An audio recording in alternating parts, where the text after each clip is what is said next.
Hey guys, I'm back with a little snippet of what will hopefully get mushed together to create a larger video. I have started and stopped I don't know how many different debt payoff tracker type situations to track the line of credit that I'm paying off, and I never stick with them. I have ones where you color in a box every time you hit, you paid $100. I have this really cute little old school milk jug thing that I put a colored stone into for every $100. I have something that's just got a box for every month of the year where I write either how much I've paid off or what the new balance is of it. And I don't know. I don't know what it is. I like tracking things. I'm a visual person, and yet I can never actually manage to stick with any one of these trackers. I mean, hell, I even made one on the computer thinking maybe it's just that I don't want it on paper. I want it on the computer. But nope, totally dropped the ball with that one too. However, I am coming hopefully very quickly to the end of having a line of credit debt, and I want a tracker, but I'm only going to get one if I actually make it. So this is what this video is going to be. I'm starting with a blank page. I have the oh so exciting tools of a ruler and a pencil, and I'm going to figure out some way to create a tracker, and hopefully since I've only got a couple payments left, I'll actually, stick with it. So I'm not going to do the whole thing on camera because honestly I don't really know how to edit. I'm kind of learning a little bit more with every video, and I'm not sure if I'll actually be able to figure out how to fast forward footage. So this, I just wanted to show, is the beginning, the blank, the nothing that will soon hopefully become something. And then in the next clip, which is honestly probably going to be done tomorrow because it's already a little bit late tonight, I'll show you where I've gotten to so far, and then maybe part of it I'll actually do on camera when I'm getting towards like the last part of filling it in, or maybe some of the decorating, because your girl likes stickers every now and then. And yeah, that's basically what this beginning clip is to show you the beginning. And hopefully it turns into something and this isn't just a wasted video clip on my phone. Let's cross fingers. Okay, I'm back, and I kind of lied because I said I probably wasn't going to be working on any more of this tonight because it's late, and really I shouldn't be, but I had stuff on the desk and I had my colorful pens out, and I don't know, I just sort of feel like working on it. So here's where we're at so far. I have filled up all my payments plus my interest and disability premiums that have been on my line of credit through to the end of June. And that was what the remaining balance was showing on my June statement. I put these little stickers up here just to say what the page is, but I don't like the stickers because they're kind of crooked and they keep coming up, and I'm pretty sure those two things are related because every time they come up I have to fix them, and then they get put down even worse than what they were originally. So I may be changing that. But this so far, the numbers are making me happy, which is great. So I thought I would film a little bit of me writing down for July. July has a freakish amount of payments, you will see. But I won't really be talking while I'm writing because I'm not that coordinated. And, well, yeah, this may all end up getting cut out anyways because there's sounds coming through the window and from upstairs, and I don't really see how that would be enjoyable for anybody. But for now, I guess I will just get to writing.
Okay, so those are all of the payments that I made in July.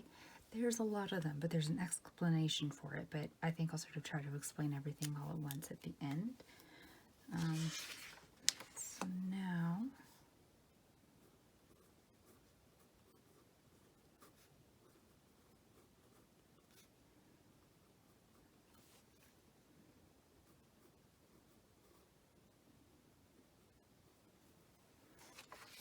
that was the July statement. In green, because I'm boring and I just kind of repeat colors. But I will attempt to remember to move things so that you don't go out of frame again. See, I'm trying. Oh gosh, now I'm just kind of ruining it. Sorry guys. But you know, it's all a learning curve, and I have a tripod on a carpet with a bunch of stuff, so we're doing our best here. Okay, so August. There's only been one paycheck so far in August, so there isn't so much. We're almost done.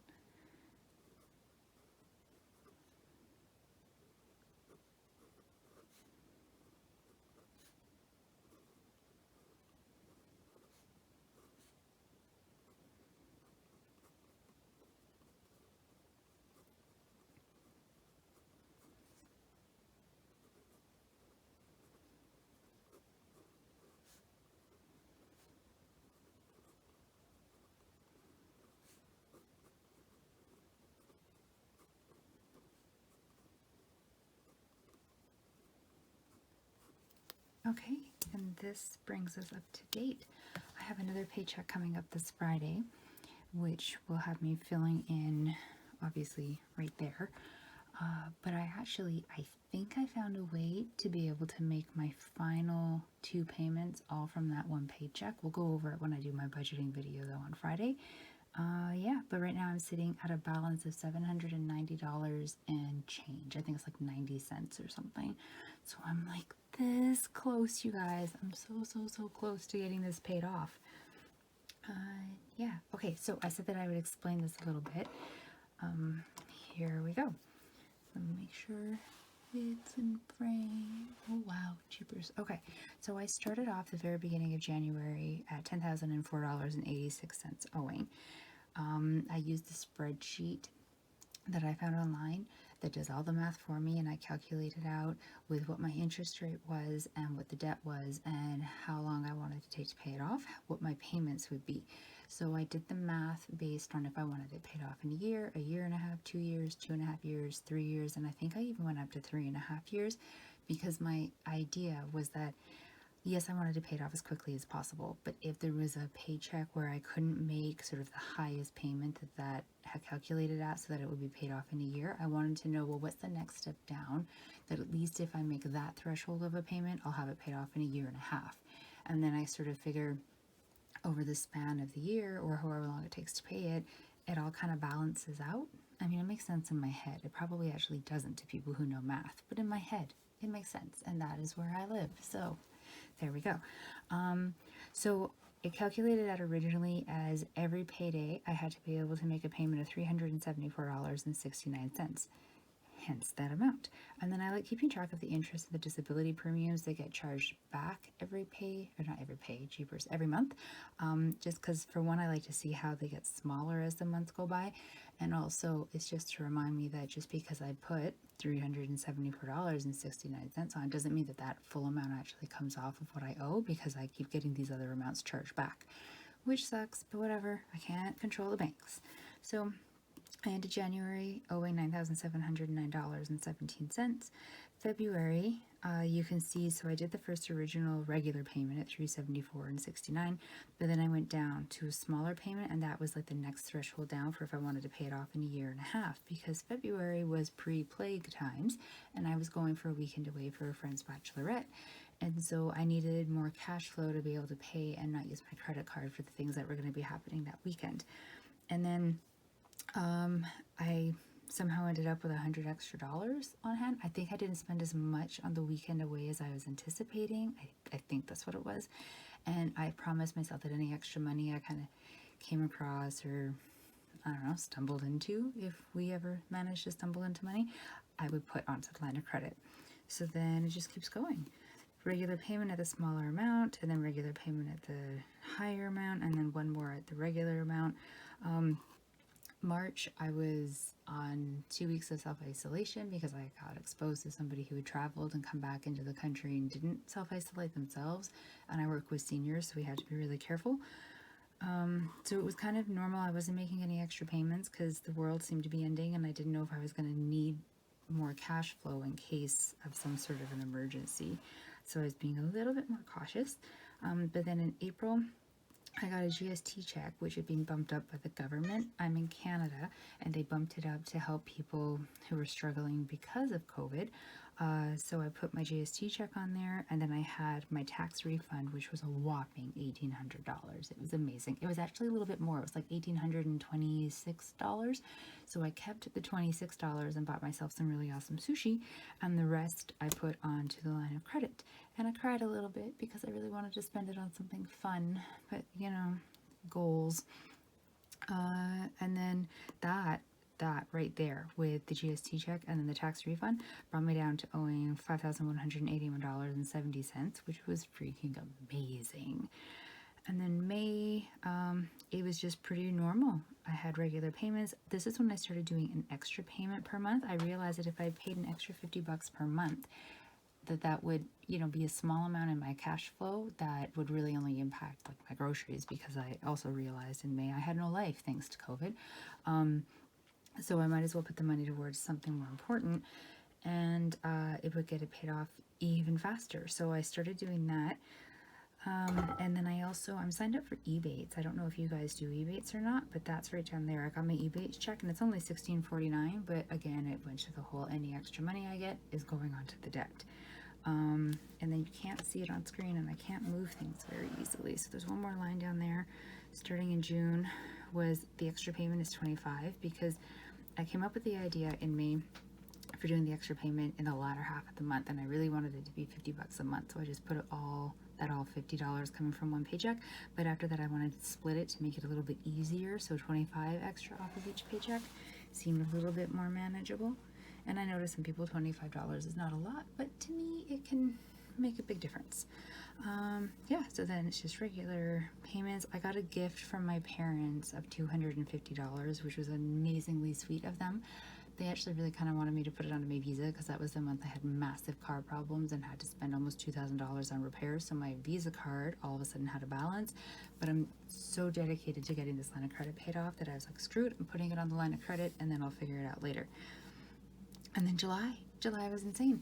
I got given some money advice that basically said, if you have any money sitting in savings while you have debt, you're an idiot for not moving it over and paying your debt. And while I don't completely agree with that, the money that I had sitting in savings was in different sinking funds to pay for different yearly bills that come up, but not any one of those sinking funds was fully funded, because I couldn't afford to be putting money into them when I was putting such big amounts of payment onto the line of credit. And my whole idea was that if I get this paid off, then all of a sudden all that money that's going to the line of credit is free, and I'll be able to fill in the sinking funds in time for any bills that are due. And I don't know, again, it just makes sense in my head. So then I cleared out those sinking funds. So this was my normal payment, and then my extra payment, and then I got another GST check from the government. And then these are just different sinking funds that I cleared. Let's see, there was like $25, 113, 180. I made an extra payment of my own from like my normal paycheck. I cleared out not all of my TFSA, but a chunk of it, because I was using that as an emergency fund, and same kind of idea, right? Like just pay it off. Then we got a bonus at work, so I put the bonus on. Then I have an extra payment that I don't remember where that $50 came from, but obviously from somewhere. And then I sold some items on Facebook because I was just so motivated that I wanted to get this paid off, and I figured any extra little bit is what will make the difference. So one item sold for $29 and one sold for $50. Yeah, and I just put it right onto there. And so that brought us at the end of July to $1,190.90, and now we are in August. So you can see how these statement amounts aren't always completely accurate, or at least up to date, depending on where you are in the month, because I know right now, like I said earlier, I only owe $790 and change, but of course looking at that, it looks worse. But yeah, so this is where it's at. This is going to be an intensely long video, and I do apologize, but I just got really excited for doing this.